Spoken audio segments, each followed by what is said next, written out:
வணக்கம். ஜெம் செய்திகளுக்காக சதீஷ் ராஜகோபால். இந்திய நேரப்படி மதியம் 1:30 மணி செய்திகள். முதலில் ஜெம் தலைப்பு செய்திகளை காணலாம். சீசெல்ஸ் தலைநகர் விக்டோரியாவில் உள்ள விநாயகர் கோவிலில் பிரதமர் நரேந்திர மோடி வழிபாடு. மகாத்மா காந்தி சிலைக்கு மலர்தூவி மரியாதை செலுத்திய பின் இந்தியாவுக்கு புறப்பட்டார். தலைமைச் செயலகத்தில் இந்திய ஆட்சிப்பணி காவல் பணி அதிகாரிகளின் மாநாடு. சட்டம் ஒழுங்கு, பெண்கள் பாதுகாப்பு, அனைத்து துறைகளின் செயல்பாடுகள் குறித்து முதலமைச்சர் ஆலோசனை. போலி பிம்பத்தை காப்பாற்றிக் கொள்ள நினைக்கும் முதலமைச்சர் விஜயின் எண்ணம் நீண்ட காலம் நீடிக்காது. அமைச்சருக்கு எதிராக போராடிய திமுகவினரை கைது செய்துள்ள நிலையில் திமுக தலைவர் மு.க. ஸ்டாலின் கருத்து. எல்&சி நிறுவனத்தின் 3 விழுக்காடு பங்குகளை வாங்க தமிழ்நாடு அரசு முயல வேண்டும். முதலமைச்சர் விஜய்க்கு அதிமுக பொதுச் செயலாளர் எடப்பாடி பழனிசாமி வலியுறுத்தல். ஜனநாயக வழியிலான போராட்டக்காரர்களை தீவிரவாதிகளைப் போல நடத்தும் தாவேக அரசு. போராடிய திமுகவினரை கைது செய்தது பற்றி முன்னாள் அமைச்சர் மா. சுப்பிரமணியன் குற்றச்சாட்டு. எரிபொருள் தட்டுப்பாட்டை போக்க ரஷ்யா அதிகளவில் எரிபொருளை இறக்குமதி செய்யும். எண்ணெய் சுத்திகரிப்பு நிலையம் தாக்கப்பட்ட நிலையில் ரஷ்ய அதிபர் புதின் அதிரடி அறிவிப்பு. கரூர் அதிமுக சட்டமன்ற உறுப்பினர் எம்.ஆர். விஜயபாஸ்கர் பதவியிலிருந்து விலகல். தமிழ்நாடு சட்டப்பேரவையில் காலியான தொகுதிகளின் எண்ணிக்கை 7ஆக உயர்வு. இனி விரிவான செய்திகளை காணலாம். சீசெல்ஸில் அரசுமுறை பயணம் மேற்கொண்டுள்ள பிரதமர் நரேந்திர மோடி விக்டோரியா நகரில் உள்ள கோவிலில் வழிபாடு நடத்தியதுடன் மகாத்மா காந்தி சிலைக்கும் மலர்தூவி மரியாதை செய்து உள்ளார். பிரதமர் நரேந்திர மோடி இந்திய பெருங்கடலில் உள்ள தீவு நாடான சீசெல்ஸில் சுற்றுப்பயணம் மேற்கொண்டு உள்ளார். பயணத்தின் 3ஆம் நாளான இன்று விக்டோரியா நகரில் உள்ள நவசக்தி விநாயகர் கோவிலில் பிரதமர் நரேந்திர மோடி வழிபாடு செய்தார். அப்போது கோவில் வளாகத்தில் கூடியிருந்த இந்திய வம்சாவளியினரை அவர் சந்தித்து உரையாடினார். அவர்களுக்கு கையசைத்து வாழ்த்து தெரிவித்தார். விக்டோரியா நகரில் உள்ள மகாத்மா காந்தி சிலைக்கும் பிரதமர் மோடி மலர்தூவி மரியாதை செலுத்தினார். தமிழ்நாட்டில் உள்ள இந்திய ஆட்சிப்பணி, இந்திய காவல் பணி அதிகாரிகளுடன் முதலமைச்சர் ஜோசப் விஜய் ஆலோசனை நடத்தியுள்ளார். சென்னை தலைமைச் செயலகத்தில் உள்ள நாமக்கல் கவிஞர் மாளிகையில் இந்திய ஆட்சிப்பணி, இந்திய காவல் பணி அதிகாரிகளின் மாநாடு நடைபெற்று வருகிறது.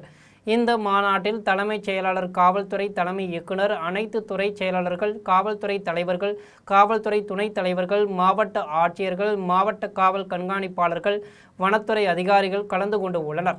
இன்று நடைபெற்ற முதல் அமர்வில் மாவட்ட ஆட்சியர்களும் காவல்துறை அதிகாரிகளும் கலந்து கொண்டு உள்ளனர். இந்த அமர்வில் சட்டம் ஒழுங்கு, பெண்கள் பாதுகாப்பு, மாவட்டங்களில் செயல்படுத்த வேண்டிய திட்டங்கள், நலவாழ்வு உட்பட 28 துறைகளின் செயல் திட்டங்கள் குறித்து அதிகாரிகளுடன் முதலமைச்சர் ஜோசப் விஜய் ஆலோசனை நடத்தினார். முதலில் சட்டம் ஒழுங்கு என்ற தலைப்பில் ஆய்வு மேற்கொள்ளப்பட்டது. பெண்களின் பாதுகாப்பை உறுதி செய்யும் வகையில் ஆய்வு செய்யப்பட்டது. அதில் உளவு தகவல் சேகரிப்பு, பிடியாணைகளை செயல்படுத்துவது, சமூக விரோதிகளை கட்டுப்படுத்துவது, சாதி மோதல்களை தடுப்பது ஆகியன குறித்து ஆய்வு செய்யப்பட்டன. மாநாட்டின் 2வது அமர்வில் மாவட்ட ஆட்சியர்கள் மட்டுமே பங்கேற்கின்றனர். இதில் அனைத்து துறைகளின் பயன்களும் மக்களுக்கு சென்றடைந்து உள்ளனவா, அதில் உள்ள தடங்கல்கள் என்ன என்று ஆய்வு செய்யப்படுகிறது. ஒவ்வொரு அமர்வின் நிறைவிலும் முதலமைச்சர் விஜய் உரையாற்றுகிறார். திறமையாக செயல்பட்ட ஆட்சியர், காவல்துறை அதிகாரிகள், வனத்துறை அதிகாரிகளை பாராட்டி பரிசு வழங்குகிறார். தன் போலி பிம்பத்தை காப்பாற்றிக் கொள்ள நினைக்கும் முதலமைச்சரின் எண்ணம் நீண்டகாலம் நீடிக்காது என்று திமுக தலைவர் மு.க. ஸ்டாலின் தெரிவித்து உள்ளார். திமுக தலைவர் மு.க. ஸ்டாலின் தனது சமூக வலைதள பக்கத்தில் வெளியிட்டுள்ள பதிவில், போதைப்பொருள் பயன்படுத்தியது போல் தக் லைஃப் ஸ்டோரி போட்ட அமைச்சருக்கு எதிராக போராடிய திமுகவினர் கைது செய்யப்பட்டுள்ளதாக தெரிவித்தார். தாவேக ஆட்சியை விமர்சித்ததால் முன்னாள் அமைச்சர் சிவசங்கர் மீது வழக்கு பதியப்பட்டுள்ளதுடன் முன்னாள் அமைச்சர் ஏவ வேலு வீட்டிலும் ரெய்டு நடத்தப்பட்டுள்ளதாக கூறினார். இப்படி விமர்சிக்கும் எதிர்க்கட்சியினரை மிரட்டியும் ஊடகங்களுக்கு பதிலளிக்காமலும் கட்டமைக்கப்பட்ட தன் போலி பிம்பத்தை காப்பாற்றிக் கொள்ள நினைக்கும் முதலமைச்சரின் எண்ணம் நீண்டகாலம் நீடிக்காது என்று தெரிவித்தார். அதிகாரத்தை வைத்து ஆட்டம் போடுபவர்களின் அகங்காரம் விரைவில் அடங்கும். டேக் டைவர்ஷன் என ஓடும் இந்த ரயில்ஸ் ஆட்சிக்கு மக்களே தகுந்த பாடம் புகட்டுவார்கள் என்று தெரிவித்து உள்ளார். எல்&சி நிறுவனத்தின் பங்குகளை வாங்க தமிழ்நாடு அரசு முயல வேண்டும் என அதிமுக பொதுச் செயலாளர் எடப்பாடி பழனிசாமி வலியுறுத்தி உள்ளார். அதிமுக பொதுச் செயலாளர் எடப்பாடி பழனிசாமி பதிவிட்டு உள்ளார். அதில் கடலூர் மாவட்டம் நெய்வேலியில் செயல்பட்டு வரும் நெய்வேலி என்எல்சி நிறுவனத்தின் 3% பங்குகளை பங்குச்சந்தை மூலம் தனியாருக்கு விற்பனை செய்ய மத்திய அரசு நடவடிக்கை மேற்கொண்டுள்ளதாக தெரிவித்தார். கடந்த 2006ஆம் ஆண்டு என்எல்சி நிறுவனத்தின் 10% பங்குகளை விற்பனை செய்ய அப்போதைய மத்திய காங்கிரஸ் அரசு முயற்சித்த போது அன்றைய எதிர்க்கட்சி தலைவராக இருந்த முன்னாள் முதலமைச்சர் ஜெயலலிதா எச்சரிக்கை விடுத்ததால் அத்திட்டம் கைவிடப்பட்டது என்று கூறியுள்ளார். தமிழக அரசு தான் நிறுவனத்தை நடத்தும் என்ற நம்பிக்கையோடு அப்பகுதி மக்கள் தாமாகவே முன்வந்து தங்களது நிலங்களை வழங்கியதாக குறிப்பிட்டுள்ளார். என்எல்சி பங்குகளை மத்திய அரசு தனியாருக்கு விற்பதை தடுக்க உடனடி நடவடிக்கைகளை முதலமைச்சர் எடுக்க வேண்டும் என்றும் தமிழ்நாடு அரசே பங்குகளை வாங்க வேண்டும் என்றும் வலியுறுத்தியுள்ளார். இதன் மூலம் என்எல்சி தொழிற்சாலையில் பணிபுரியும் தொழிலாளர்கள் நலம் காக்கப்படுவதுடன் அப்பகுதி மக்களின் எதிர்காலமும் காக்கப்படும் என்று கேட்டுக்கொண்டுள்ளார். ஜனநாயக ரீதியிலான போராட்டங்களை அனுமதிப்பதற்கு பதிலாக தமிழக அரசு போராட்டக்காரர்களை தீவிரவாதிகளைப் போல நடத்தி வருவதாக முன்னாள் அமைச்சர் மா. சுப்பிரமணியன் குற்றம் சாட்டியுள்ளார். சென்னையில் நடைபெற்ற ஐபிஎல் போட்டியின் போது போதைப்பொருள் பயன்படுத்தியதாக கூறப்படும் விவகாரம் தொடர்பாக தாவைக்க மனிதவள மேம்பாட்டுத்துறை அமைச்சர் சரத்குமாருக்கு எதிராக திமுகவினர் போராட்டத்தில் ஈடுபட்டனர். இதைத் தொடர்ந்து செய்தியாளர்களை சந்தித்து பேசிய முன்னாள் அமைச்சர் மா. சுப்பிரமணியன், கடந்த 1 மாதமாக தமிழ்நாட்டில் சட்ட ஒழுங்கு நிலை சீர்குலைந்து உள்ளது என்றும் தமிழ்நாட்டில் ரீல்ஸ் சார்ந்த நிர்வாகம் மட்டுமே நடைபெற்று வருகிறது என்றும் குற்றம் சாட்டினார். கிரிக்கெட் மைதானம் ஒன்றில் அமைச்சர் சரத்குமார் தனது கையில் ஒரு பொடியை நசுக்குவது காணப்பட்டது என்றும் அவர் மீது நடவடிக்கை எடுக்க வேண்டும் எனவும் வலியுறுத்தினார்.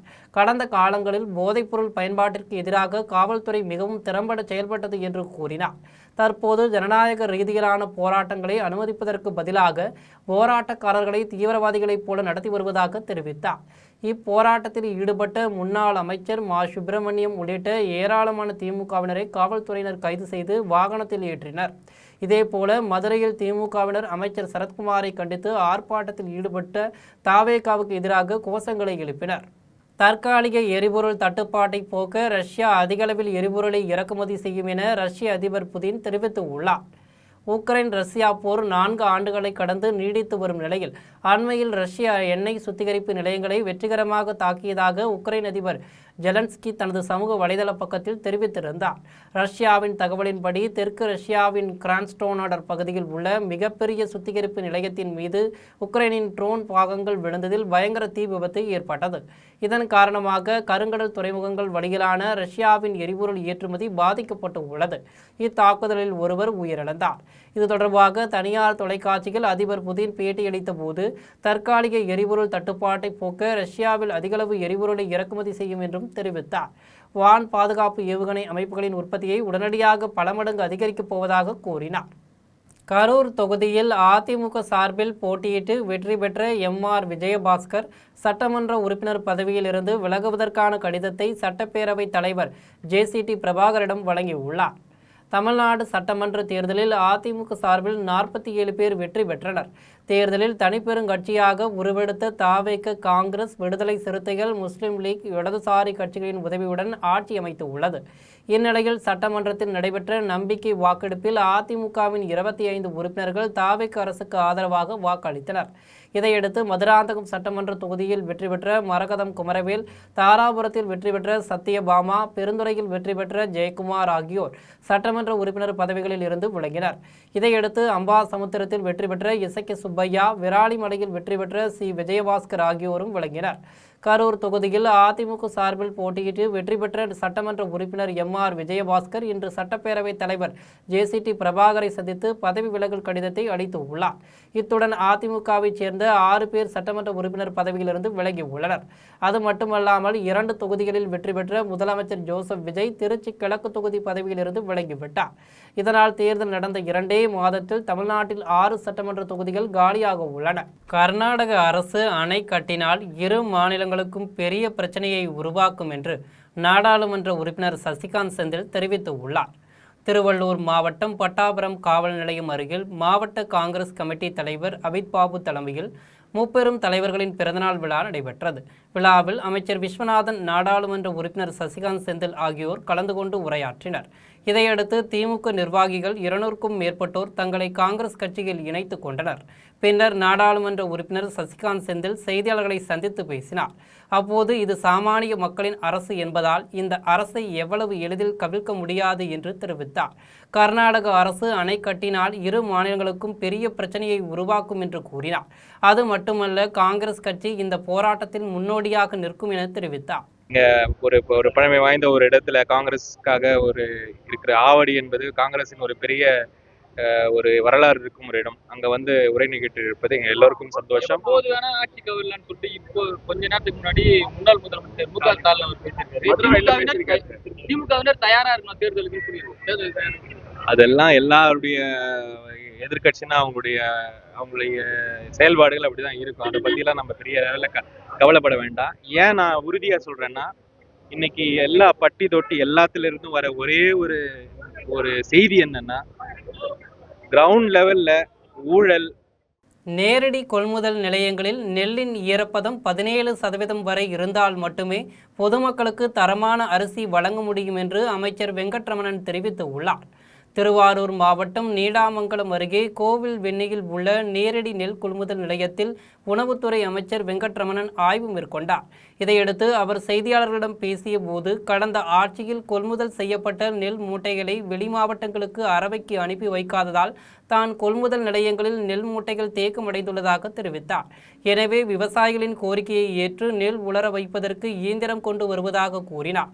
ஒவ்வொரு நேரடி நெல் கொள்முதல் நிலையங்களில் 5 கிலோமீட்டர் தூரம் உள்ள விவசாயிகள் கொண்டு வரும் நெல்லை மட்டும்தான் கொள்முதல் செய்யப்படும். வெளிமாநில நெல் மூட்டைகளை ஒருபோதும் கொள்முதல் செய்ய முடியாது என்று கூறினார்.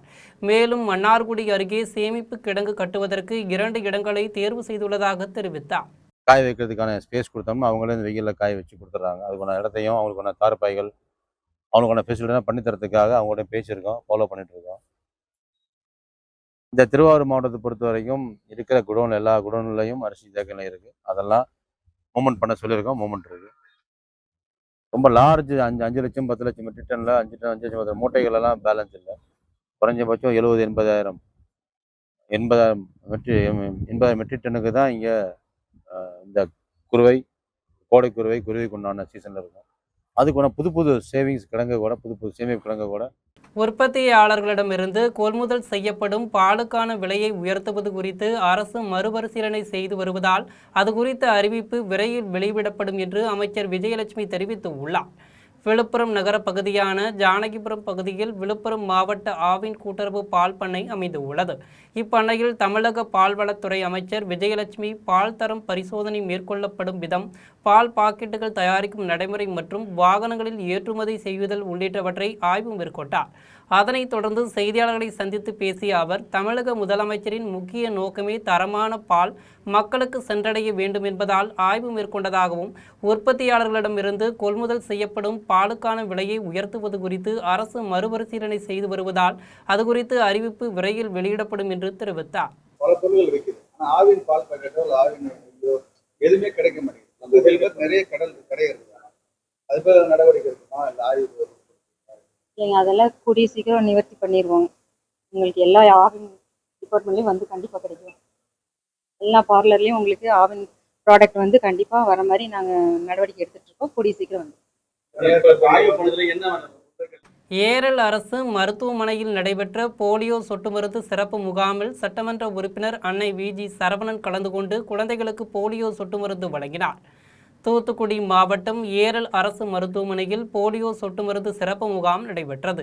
இதில் சட்டமன்ற உறுப்பினர் அன்னை வி.ஜி. சரவணன் கலந்து கொண்டு 5 வயதுக்கு உட்பட்ட குழந்தைகளுக்கு போலியோ சொட்டு மருந்து வழங்கி முகாமை தொடக்கி வைத்தார். இதையடுத்து தலைமை மருத்துவரிடம் அங்குள்ள பணிகள் விவரங்கள் குறித்து கேட்டறிந்தார். இதில் தாவைக்கு மேற்கு மாவட்ட இளைஞரணி செயலாளர் கண்ணன், செயற்குழு உறுப்பினர் ராஜா உள்ளிட்ட நிர்வாகிகள் கலந்து கொண்டனர். தமிழக வெற்றிக் கழக தலைவர் ஜோசப் விஜயின் பிறந்தநாளை ஒட்டி சோமனூரில் மருத்துவ முகாம் மற்றும் இரத்த தான முகாம் நடைபெற்றது. கோவை மாவட்டம் சூலூரை அடுத்த கருமத்தம்பட்டி சோமனூர் சாலையில் அமைந்துள்ள தனியார் மகாலில் தமிழக வெற்றிக் கழகம் சார்பில் லோட்டஸ் கண் மருத்துவமனை, நிபிபல் மருத்துவமனை, லைஃப்லைன் ஹெல்த் கேர் மருத்துவமனை, IMA ரோட்டரி பிளட் பேங்க் ஆகியவை இணைந்து இலவச மருத்துவ முகாமை நடத்தியது. முகாமை சூலூர் சட்டமன்ற உறுப்பினர் MN சுகுமார் குத்துவிளக்கேற்றி துவக்கி வைத்தார். முகாமிற்கு கருமத்தப்பட்டி நகர செயலாளர் ஜில்லு பாபு, AR ராஜேந்திரன் ஆகியோர் முன்னிலை வகித்தனர். முகாமில் மருத்துவ குழுவினர் பங்கேற்று பொதுமக்களுக்கு கண், பல் பரிசோதனை செய்து சிகிச்சை அளித்தனர். இதனையடுத்து இரத்த தான முகாம் நடைபெற்றது. இரத்த தானம் செய்த அனைவருக்கும் ரூபாய் 2 லட்சத்திற்கு 1 வருடத்திற்கான விபத்து காப்பீடு இன்சூரன்ஸ் சான்றிதழ் வழங்கப்பட்டது. இதனையடுத்து கராத்தே போட்டியில் முதலிடம் பிடித்து நேபாளத்தில் நடைபெறும் கராத்தே போட்டிக்கு தேர்வு செய்யப்பட்டுள்ள அன்னூர் அரசு பள்ளியில் 10ஆம் வகுப்பு படிக்கும் பிராணத் என்ற மாணவருக்கு கருமத்தம்பட்டி தமிழக வெற்றிக் கழகம் சார்பில் சட்டமன்ற உறுப்பினர் MN சுகுமார் முன்னிலையில் ஊக்கத்தொகை வழங்கப்பட்டது. நிகழ்ச்சிக்கான ஏற்பாடுகளை கனகராஜ், குமரன், மனோஜ், குட்டிப்புலி, அஜித் ஆகியோர் செய்திருந்தனர். இந்நிகழ்ச்சியில் சூலூர் சட்டமன்ற உறுப்பினருடன் மருத்துவர்கள் குரூப் புகைப்படம் எடுத்துக் கொண்டனர். வருஷத்துக்கு ஒரு தடவை ஜெனரல் செக்அப் பண்ணிக்கங்க, ஐ செக்அப் பண்ணிக்கங்க, சுகர் பேஷண்ட் மெயினா ஐ செக்அப் பண்ணிக்கங்க. பிளட் வந்து டொனேட் பண்றவங்கனால சில பேர் நினைப்பாங்க பிளட் டொனேட் பண்ணா இம்ப்ரூவ் ஆகாதுன்னு. பிளட் கொடுக்க தான் நம்மளோட உடம்புல ஊறும். புதுப்பாளையத்தில் அதிமுக சார்பில் நடைபெற்ற நிர்வாகிகளுக்கு நன்றி தெரிவிக்கும் நிகழ்ச்சி பேனர்கள் மற்றும் கொடிகள் இன்றி எளிமையாக நடத்தப்பட்டது. கோவை தொண்டாமுத்தூர் அருகே புதுப்பாளையத்தில் உள்ள தனியார் திருமண மண்டபத்தில் அதிமுக சார்பில் தேர்தல் வெற்றிக்காக உழைத்த கட்சி நிர்வாகிகளுக்கு நன்றி தெரிவிக்கும் நிகழ்ச்சி நடைபெற்றது. முன்னாள் அதிமுக அமைச்சர் SP வேலுமணி கலந்து கொண்டு உரையாற்றினார். இதையடுத்து செய்தியாளர்களிடம் பேசிய போது நிகழ்ச்சியில் ஏன் பேனர்கள், கொடிகள் இன்றி எளிமையாக நடத்தப்பட்டது என்ற கேள்விக்கு நிகழ்ச்சியில் எந்தவித குறையும் இல்லை, மண்டபத்திற்குள் MGR மற்றும் ஜெயலலிதாவின் புகைப்படங்கள் வைக்கப்பட்டுள்ளன என்று விளக்கம் அளித்தார். 20 நாளா கிட்டத்தட்ட 21 மாசமா எலெக்ஷன் முடிஞ்சு நான் சென்னையில் அதிகமாக இருந்தேன். ஆகவே நன்றி சொல்லி முடிச்சு போயிட்டோம்.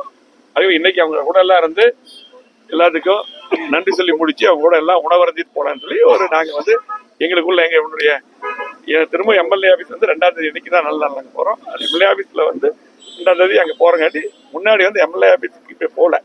2ஆம் தேதிக்கு நம்ம அங்கே போகிறோம். அன்னைக்கு நல்ல நாள் சுற்றுலாங்க போகிறோம். மாங்காடு அரசு ஆரம்ப சுகாதார மையத்தில் தேசிய போலியோ சொட்டு மருந்து சிறப்பு முகாமினை தாவேகாவின் மாங்காடு நகர கழக செயலாளர் சந்திரமோகன் தொடங்கி வைத்தார். காஞ்சிபுரம் மாவட்டம் மாங்காடு அரசு ஆரம்ப சுகாதார மையத்தில் தேசிய போலியோ சொட்டு மருந்து சிறப்பு முகாமினை தாவேகாவின் மாங்காடு நகர கழக செயலாளர் சந்திரமோகன் தலைமையேற்று குழந்தைகளுக்கு போலியோ சொட்டு மருந்தினை வழங்கி தொடங்கி வைத்தார். தொடர்ந்து ஆரம்ப சுகாதார மையத்தின் தலைமை மருத்துவர் திவ்யலட்சுமி பிற சிறுவர்களுக்கு சொட்டு மருந்துகளை வழங்கினார். அப்போது 5 வயதிற்குட்பட்ட குழந்தைகளுக்கு விடுபடாமல் சொட்டு மருந்து வழங்குவது மற்றும் முகாம் பணிகள் குறித்து சந்திரமோகன் தலைமை மருத்துவரிடம் கேட்டறிந்தார். தூத்துக்குடி அருகே உள்ள அம்மா உணவகத்தில் மாநகராட்சி மேயர் ஜெகன் திடீர் சோதனை மேற்கொண்டு முறைகேடு புகாருக்குள்ளான பணியாளர்களை உடனடியாக பணி நீக்கம் செய்ய வேண்டும் என்று உத்தரவிட்டுள்ளார்.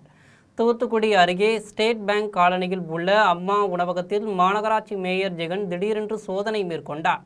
அப்போது அம்மா உணவகத்தில் தயாரிக்கப்படும் உணவுகள் வெளியே விற்பனை செய்யப்பட்டு வந்தது தெரிய வந்தது. இதுபோன்று பல்வேறு மோசடிகள் நடப்பதை அறிந்த மேயர் துறை சார்ந்த அதிகாரிகளை நேரில் வரவழைத்து கடுமையாக கண்டித்தார். தொடர்ந்து மாநகராட்சி ஆணையர் பிரியங்காவை தொலைபேசி மூலம் தொடர்பு கொண்டு அம்மா உணவகத்தில் முறைகேடு புகாருக்குள்ளான பணியாளர்களை உடனடியாக பணி நீக்கம் செய்யவும் மற்ற பணியாளர்களை இடமாற்றம் செய்யவும் உத்தரவிட்டார். கும்பகோணத்தில் தனியார் கண் மருத்துவமனை சார்பில் இலவச கண் பரிசோதனை முகாம் நடைபெற்றது. தஞ்சாவூர் மாவட்டம் கும்பகோணத்தில் கும்பகோணம் ஹோஸ்ட் லைன் சங்கம், அரசினர் மகளிர் கல்லூரி, லியோ சங்கம், தஞ்சை மாவட்ட பார்வை இழப்பு தடுப்பு சங்கம் ஆகியவற்றுடன் இணைந்து தனியார் கண் மருத்துவமனை சார்பில் இலவச கண் பரிசோதனை முகாம் நடைபெற்றது. இம்முகாம் தனியார் தங்க நகை நிறுவனத்தின் உரிமையாளர் நிதி உதவியுடன் நடைபெற்றது. இம்முகாமை சங்க தலைவர் பாலசுப்ரமணியன் தலைமை வகித்து தொடங்கி வைத்தார். இதில் 446 பேருக்கு கண் பரிசோதனை செய்யப்பட்டது. மேலும் 2 கண்களும் அறுவை சிகிச்சை செய்து கொண்ட 33 நபர்களுக்கு இலவசமாக கண் கண்ணாடி வழங்கப்பட்டது. இந்நிகழ்வில் வட்டார தலைவர் பாலகிருஷ்ணன், செயலாளர் ராஜாராமன், பொருளாளர் ஜோதிராம் உள்ளிட்ட ஏராளமான சங்க உறுப்பினர்கள் கலந்து கொண்டனர். தென்காசி அருகே நாட்டு பசு மாடுகளை பாதுகாப்பு, சுற்றுச்சூழல் பாதுகாப்பு போன்றவற்றை வலியுறுத்தும் விதமாக விழிப்புணர்வு நடைபயணம் நடைபெற்றது. தென்காசி மாவட்டம் தோரணமலை முருகன் கோவிலில் ஆரோக்கியமான வாழ்வு மற்றும் நாட்டு பசு மாடுகளை பாதுகாப்பு, சுற்றுச்சூழல் பாதுகாப்பு போன்றவற்றை வலியுறுத்தும் விதமாக விழிப்புணர்வு நடைபயணம் நடைபெற்றது. முன்னதாக தோரணமலை முருகன் கோவிலில் நாட்டு பசு மாடுகளுக்கு சிறப்பு பூஜை மற்றும் சிறப்பு தீபாராதனை காண்பிக்கப்பட்டது. இதனைத் தொடர்ந்து பாரம்பரிய தற்காப்பு கலைகளான சிலம்பாட்டம் நிகழ்ச்சி நடைபெற்றது. இதில் கலந்து கொண்ட மாற்றுத்திறனாளிகள், பொதுமக்கள் என பலரும் ஆரோக்கிய வாழ்வை வலியுறுத்தியும் நாட்டு மாடுகளின் பாதுகாப்பை வலியுறுத்தியும் கோஷங்கள் எழுப்பினர். கோவையில் உர விநியோகம் தொடர்பான கூட்ஸ் ரயில் வேகன் ஒதுக்கீட்டில் இரு தரப்பினரிடையே ஏற்பட்ட பேச்சுவார்த்தையில் சுமூக தீர்வு ஏற்பட்டு உள்ளது. இந்தியாவில் மத்திய அரசின் மாநில விலையில் யூரியா மற்றும் DAP உள்ளிட்ட உரங்களை உற்பத்தி ஆலைகளில் இருந்து விநியோக மையங்களுக்கு கொண்டு செல்ல ரயில்வே வேகன்கள் பயன்படுத்தப்பட்டு வருகின்றன. இந்நிலையில் தென்னக ரயில்வே கூட்ஷெட்டில் இந்த வேகன்கள் ஒதுக்கீட்டில் கோவையில் செயல்படும் கூட்ஷெட்டில் பல்வேறு இடையூறுகள் நடப்பதாக குற்றச்சாட்டுகள் எழுந்து உள்ளன. இது தொடர்பாக உர நிறுவனங்களின் கிளியரிங் கான்ட்ராக்டுகளை பெற்ற தனியார் நிறுவனத்தின் தலைவர் பாண்டியன் உர விற்பனை மற்றும் வடகோவை கூட்ஷெட் வேகன் ஒதுக்கீட்டில் நடைபெற்று வருவதாக கூறப்படும் இடையூறுகள் குறித்து நடவடிக்கை எடுக்க கோரிக்கை விடுத்துள்ளார். இது தொடர்பாக அவர் அளித்துள்ள மனுவில் உர நிறுவனங்களின் வேகனங்கள் அங்கீகரிக்கப்பட்ட நிறுவனங்கள் மட்டுமே செய்ய வேண்டும் என்ற விதிமுறை இருப்பதாக தெரிவித்தார். இந்நிலையில் வடகோவை ரயில் நிலையத்தில் வேகன் ஒதுக்கீடு, சரக்கு விநியோகம் மற்றும் டெண்டர் எடுத்தவர்களை தடுத்து நிறுத்திய நிலையில் சம்பவ இடத்திற்கு வந்த போலீசார் இரு தரப்பினரிடையே நடத்திய பேச்சுவார்த்தையில் ஈடுபட்டனர். அப்போது சுமூக உடன்பாடு ஏற்பட்டு இத்தனியார் நிறுவனத்திற்கு முழு அதிகாரம் இருப்பதாக தெரிவிக்கப்பட்டது. வால்பாறையில் பொதுமக்களை அச்சுறுத்தி வரும் சிறுத்தைகளை வனத்துறையினர் கூண்டு வைத்து பிடிக்க நடவடிக்கை எடுக்க வேண்டும் என அப்பகுதி பொதுமக்கள் கோரிக்கை விடுத்து உள்ளனர். கோவை வால்பாறை புது மார்க்கெட் காந்திநகரில் இரவு நேரங்களில் அடிக்கடி 2 சிறுத்தைகள் புகுந்து பொதுமக்களை அச்சுறுத்தி வருகின்றன. இந்நிலையில் நேற்று நள்ளிரவில் மீண்டும் அந்த சிறுத்தைகள் நடமாடியதை அப்பகுதி மக்கள் தங்களது செல்போனில் படம் பிடித்து சமூக வலைதளங்களில் பதிவிட்ட நிலையில் அந்த வீடியோ தற்போது வைரலாகி வருகிறது. எனவே வனத்துறையினர் அந்த சிறுத்தைகளை கூண்டு வைத்து பிடிக்க நடவடிக்கை எடுக்க வேண்டும் என அப்பகுதி பொதுமக்கள் கோரிக்கை விடுத்தனர். கோவில்பட்டி அருகே தடை செய்யப்பட்ட புகையிலை பொருட்களை விற்பனைக்காக வைத்திருந்த 3 பேரை காவல்துறையினர் கைது செய்து உள்ளனர். தூத்துக்குடி மாவட்டம் கோவில்பட்டி அருகே ஐயனேரியில் தமிழக அரசால் தடை செய்யப்பட்ட புகையிலை பொருட்கள் விற்பனை செய்யப்படுவதாக மேற்கு காவல் நிலையத்திற்கு ரகசிய தகவல் கிடைத்தது.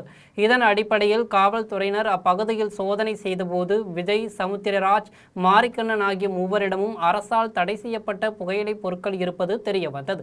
இதையடுத்து அவர்களை காவல்துறையினர் கைது செய்து புகையிலை பொருட்களை பறிமுதல் செய்தனர். மேலும் இதுகுறித்து தீவிர விசாரணை மேற்கொண்டு வருகின்றனர். காரியாபட்டி அருகே கல்குறிச்சி 4 வழிச்சாலையில் இருசக்கர வாகனம் மீது கார் மோதியதில் 2 பேர் சம்பவ இடத்திலேயே பரிதாபமாக உயிரிழந்த சம்பவம் பெரும் பரபரப்பை ஏற்படுத்தி உள்ளது.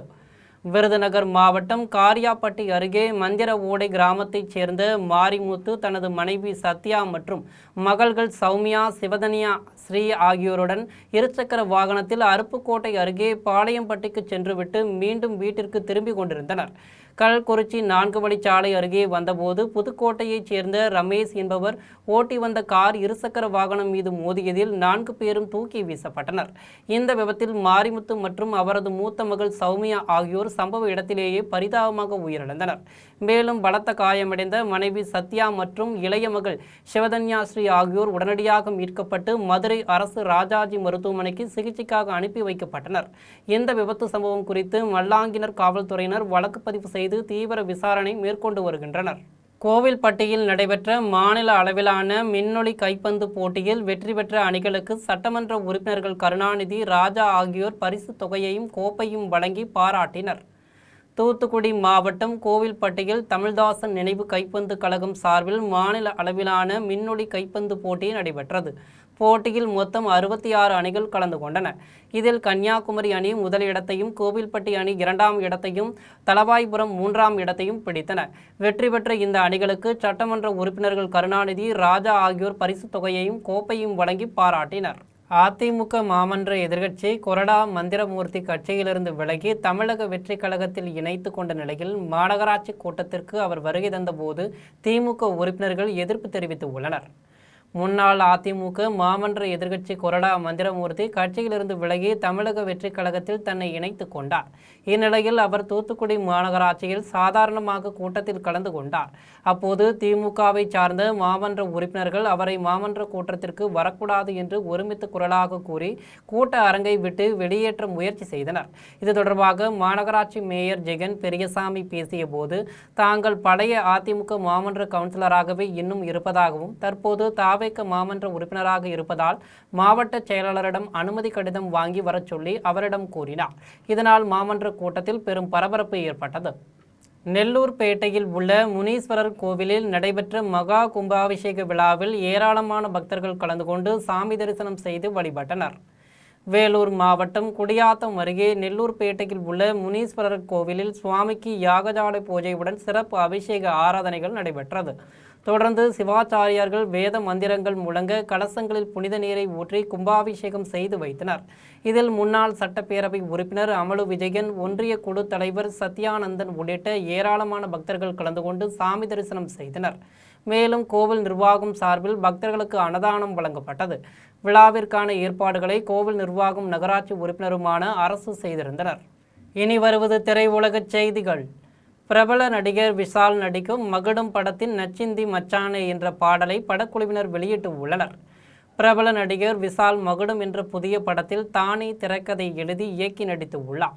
இதில் துஷாரா விஜயன், ஜான் விஜய், ஜெயபிரகாஷ் உள்ளிட்ட பலர் முக்கிய கதாபாத்திரங்களில் நடித்து உள்ளனர். இத்திரைப்படத்திற்கு ஜிபி பிரகாஷ்குமார் இசையமைத்து உள்ளார். மகுடம் திரைப்படத்தின் இரண்டாவது பாடலான நச்சிந்தி மச்சானே என்ற பாடலை படக்குழுவினர் வெளியிட்டுள்ள நிலையில் விஷால் ரசிகர்களிடையே இப்படத்தின் மீதான எதிர்பார்ப்பு அதிகரித்து உள்ளது. இனி வருவது உலக செய்திகள்.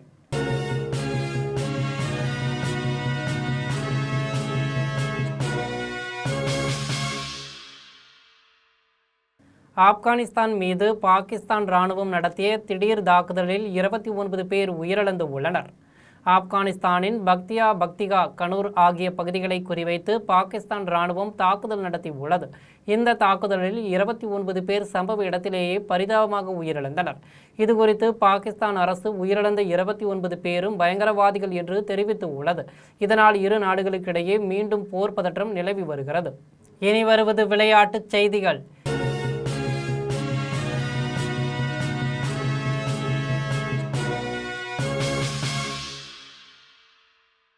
FIH ஹாக்கி ப்ரோ தொடரின் ஆண்கள் பிரிவுக்கான போட்டியில் இங்கிலாந்தை வீழ்த்தி இந்திய அணி வெற்றி பெற்று உள்ளது. இங்கிலாந்தில் FIH ஹாக்கி ப்ரோ தொடரின் ஆண்கள் பிரிவுக்கான போட்டி நடைபெற்றது. இந்த போட்டியில் இந்தியா மற்றும் இங்கிலாந்து ஹாக்கி அணிகள் மோதின. இதில் இரு அணிகளும் நிர்ணயிக்கப்பட்ட நேரத்தில் கோல் அடிக்க முடியாததால் ஆட்டம் ஷூட் அவுட்டிற்கு சென்றது. விறுவிறுப்பாக நடந்த ஷூட் அவுட்டில் இந்திய அணி 3-2 என்ற கோல் கணக்கில் இங்கிலாந்தை வீழ்த்தி வெற்றி பெற்றது. இனி வருவது தங்கம், வெள்ளி மற்றும் பங்குச்சந்தை விலை நிலவரம்.